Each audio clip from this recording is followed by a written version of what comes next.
So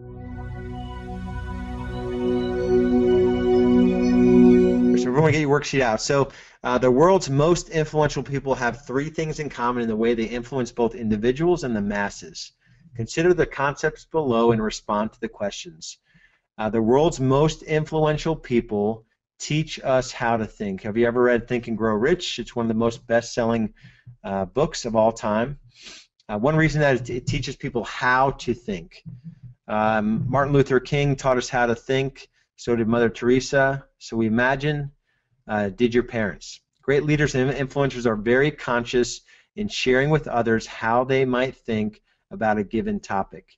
And it's their articulation of how to think about problems and opportunities that make us follow, believe in, and admire them.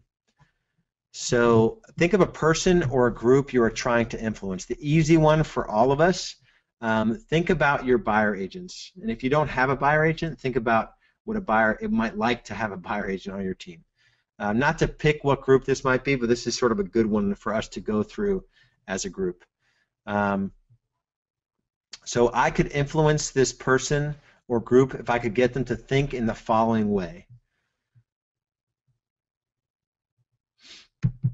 So pick your own group, but for a lot of us, it's going to be your agents, your team. How could you influence, if you can get your team to think in the following way, how would you get them to think to be able to influence them better? You know, an easy one is with agent productivity and accountability. If you can get them to think in the following way, how can you get them to think differently?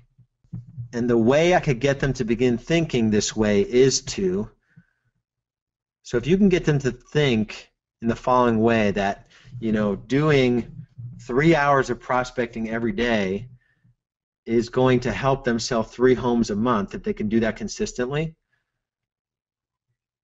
You know, let's attach those two. How could you get them to begin thinking this way? The way I can get them to begin thinking this way is to, you know, maybe show them, you know, demonstrate it through your own activities. To get them to think this way, they'd have to believe that the 3 hours is going to lead to the 3 transactions, is going to lead to getting paid 125 to 150. So to get them to think this way, that accountability is a good thing, that activities do produce results, they'd have to believe that it's actually true. So if I could just do these 3 hours a day of my 9-hour day, so a third of my day is lead generation, they'd have to believe that would lead to results. To get them to stop thinking in competing ways, they'd have to believe. So what are the things that your agents do to kind of get them off track?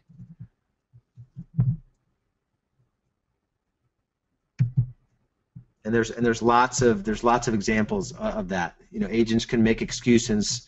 You know, this time of year nobody wants to go out and look at homes. So to get them to stop thinking in competing ways, so agents are continually trying to talk themselves out of lead generation and accountability and all that stuff. So how would you get them to stop thinking in competing ways? They'd have to believe what? The benefits they would get in thinking this way are what? They'd sell 2 to 3 homes per month. We all know that if we did 15 hours of prospecting a week, that it'd be impossible to not sell 3 homes per month consistently, if not 4. So what does 3 to 4 homes per month look like on your team? And when you're talking about accountability with your team, and you have your agent commission splits printed out for 30, 36, 42, and 48 homes, and what that looks like for you, that's going to be able to help them break through their belief that prospecting in that time is, you know, the pain of talking to people that are going to reject you is not worth it. When you know that they can generate 2 to 3 good clients per week if they put that amount of time in. All right, so the world's most influential people, they challenge us. When someone challenges us, they influence us. Nothing mobilizes our attention and best energies better than a challenge that demands us to stretch our knowledge, skills, and abilities in order to meet those demands. Truly awesome leaders challenge us. So think of this same group. Think of your agents. Think of your buyer agents.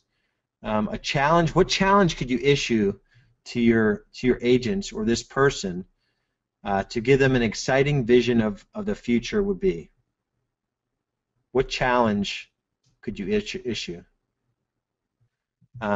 This is a challenge for people to raise up because it demands they what?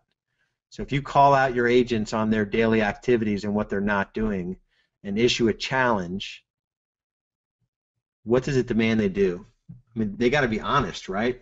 They got to be honest with themselves. It's just it's so easy to kind of say that you're kind of getting stuff done, but then when you look at your weekly accountability tracker, a challenge is good for your team. You know, the challenge should be. I mean, I like contests, but the challenge should be to use this form. And it's good because you can't hide behind it. I tell my team, you know, they string 12 of these together in a row, 12 of these weekly accountability trackers with their activities all the way to the right here and all the way to the right here, and they're writing no cards and they're doing go for no's and they're calling their sphere and they're issuing, you know, they're getting seller referrals over to us and they're filling out appointments on the back. You put together 12 of those in a row and you're going to be selling 3 to 4 homes per month. So I think the challenge for a lot of you is to step up as leaders and hold your agents accountable because they want it. The way that I'm going to communicate this challenge to them is to, and Mike put the presentation together for all of you, or at least the framework for it, right? So it's just explaining what happened this year, where you want to go next year, and what you need to change. Are you in or you're out? That could be your challenge.